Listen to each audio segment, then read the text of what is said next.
screens. We in fact have some breaking news coming in at this point of time with regards to the information that we're flashing on your screens. Big news coming in. Newsx has accessed photos of Saifullah Khalid's funeral in Pakistan. He has been accorded a state funeral and can be seen draped in the national flag. Those visuals there flashing on your screens. You can of course see the developments that have taken place. Big news coming in. Newsx has accessed those photos of Saifullah Khalid's funeral in Pakistan, where you can clearly see him draped in the national flag. Remember, there is a state funeral that was called, and again those exclusive visuals there flashing on your screens. We're going to go to the big wall and give you an understanding about Saifullah Khalid. Why is it that Pakistan has chosen to give him a state funeral? This is his rap sheet right here on your screens. Let's start off with what happened in 2005. The Indian Institute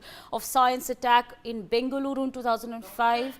Shooting by LeT gunmen at an international conference at IISc, the Indian Institute of Science in Bangalore. That's number one that we have over here for you. There was a professor that was killed. There were 4 others who were injured, including a woman who was pregnant. So again, number one there on his rap sheet. Number 2 over here, an attack that he carried out in 2006 at the RSS headquarters. He attempted a suicide attack at the RSS headquarters in Nagpur. Again, those developments from 2006, 3 armed terrorists intercepted and killed by security forces. So again, this is exactly what happened in 2006 when that attack was carried out.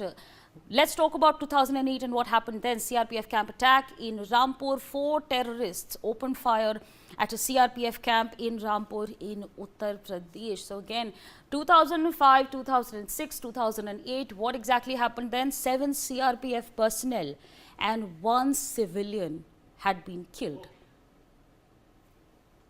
And this man, ladies and gentlemen, has been given a state funeral in Pakistan.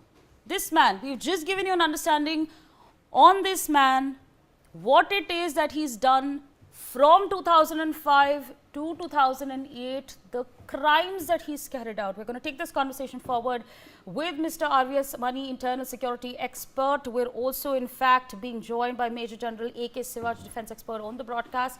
Let me start off with this conversation with Major General A.K. Sivaj. Sir, it's moments like these that add up to Pakistan's fabricated victimhood narrative. This man is being covered in the national flag. For what? Absolutely. I see this is the true color of Pakistan. Pakistan is, you can say, a hub center of terrorism, and they are not going to change. Now, remember that when India has carried out a number of attacks, and Jaise Mohammed, Lashkar-e-Taiba and Hizbul Mujahideen, headquarters was completely destroyed, and more than 100 terrorists were killed.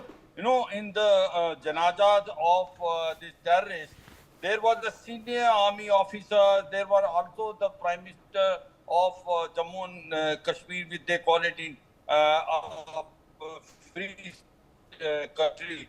And then there was also the bureaucrat. So this is the actual true color of Pakistan, that they join and they come and basically gave a state funeral to the known terrorists. And that's what happened in this case also. Saifullah Khalid is a terrorist which is a A++ grade. He was basically involved into multiple acts of terrorism in India, especially the 3 which were conducted in 2005, 6 and 8. And now he was hiding and he was basically evading, you know, and who has killed him? We don't know. Possibly this is all done by the ISI, because all these individuals have now become liability for them, or there can be inter-gang rivalry. But certainly one thing is very clear. If we think that we have changed the Pakistanis after what we have done in these 4 days, we may be wrong, because Pakistan believe in bleeding India with 1,000 cuts. They using terror as a state instrument. They will not change this policy. We need to now sort of show to the whole world what is the true color of Pakistan. We must put pressure again on IMF not to give them a further loan.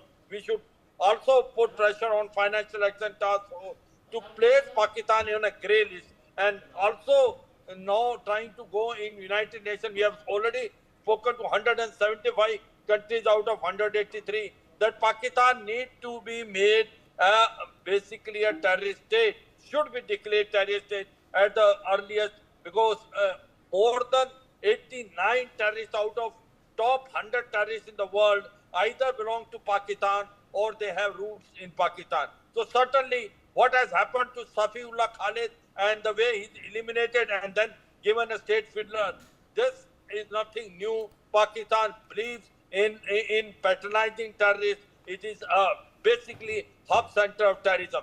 You know, and they now keep on claiming they are also victim of terrorism. This is a double face.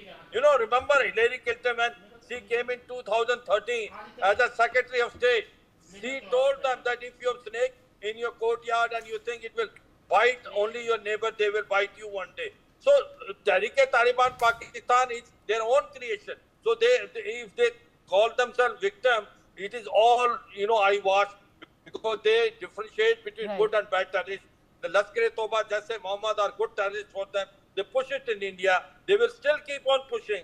In spite of we have given them a warning, we have now basically given them an hit in these 4 days. But Pakistan is unlikely to change, and we have to now make sure that we isolate Pakistan diplomatically and also basically put pressure on Pakistan economically and expose the true color of Pakistan to the whole world.